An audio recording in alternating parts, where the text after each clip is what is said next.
Hi everyone, I'm Gordon from Camera Labs. Give me a couple of minutes and I'll show you around Canon's latest mirrorless camera, the EOS M3. Here it is, the M3, and if you were familiar with the original, you'll already notice some differences. It's got a proper grip and it's really comfortable to hold and use. There's a full mode dial, so you can actually turn it from aperture to shutter priority without going through the menus, and a dedicated exposure compensation dial too. All very nice, and 3 customizable function buttons too. You can even customize the movie record button, but cleverly it reverts back to starting and stopping movies when you've actually got the camera switched into the movie mode. So Canon's really been thinking about how photographers are going to use this camera. Now, if you remember the original EOS M, it did not have a built-in viewfinder. That's a terrible shame, and unfortunately there isn't one on the EOS M3 either, although there is a pop-up flash. And if you use your little finger here, you can even angle it for a bit of a bounce. Now, one of the really important differences between this and its predecessor is that you can now mount an electronic viewfinder onto the hot shoe. It's an accessory that you have to pay extra for, and it obviously makes the camera bigger, but at least you can now mount a viewfinder, whereas before you couldn't. You can also still use the hot shoe for mounting speedlight flash guns, although obviously not at the same time as the electronic viewfinder.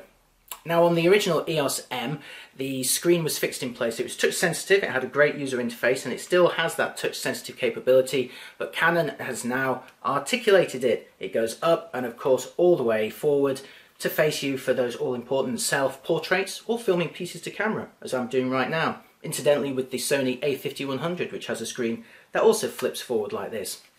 However, unlike the A5100, you can also angle this screen down for shooting over the heads of crowds. Now, Canon's equipped this camera with a brand new 24 megapixel APS-C sensor. This is the first time Canon has packed that many pixels into the APS-C format, and in my results they look pretty good. Still low noise at high sensitivities and plenty of detail if you equip it with a decent lens. Now, Canon ships this with an 18 to 55mm STM lens. This is the standard kit zoom. You'll notice that obviously it's quite a bit larger than the collapsing kit zooms on, say, Sony's models. But in my test it performs better in the corners, so that's a compromise that you have to weigh up for yourself. There's also a new autofocus system that's much faster than its predecessor. This camera now snaps onto focus in single AF modes pretty much at the same speed as the Sony mirrorless cameras, although in low light it does slow down, and if you are shooting a lot in low light, I found the Panasonic and Olympus mirrorless cameras were much better. Also, when it came to continuous autofocus, when you were tracking action, this camera's really slowed down. It slowed down its continuous shooting from just over 4 frames per second to about 2 frames per second, which isn't fantastic. And indeed, the Sony A5100 that I'm filming this video with can maintain continuous autofocus at about 5 or 6 frames per second, and the A6000 can maintain it at 11 frames per second. And the A6000 is the real competition for this camera, because not only does it shoot faster, offer better continuous autofocus, but crucially it has an electronic viewfinder in the corner. However, if you decide that the EOS M3 is the camera for you, you may not even be able to buy it because it's not available in North America, at least when I filmed this video. Why is that the case?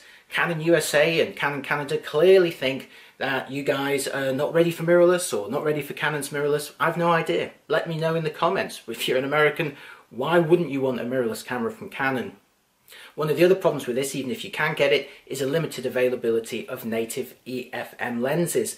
At the time I made this video, there were only four lenses in a 3-year period, and 3 of them were fairly uninspiring zooms. This system really needs, in my opinion, a nice fast portrait prime. How about a macro lens or a nice professional grade zoom?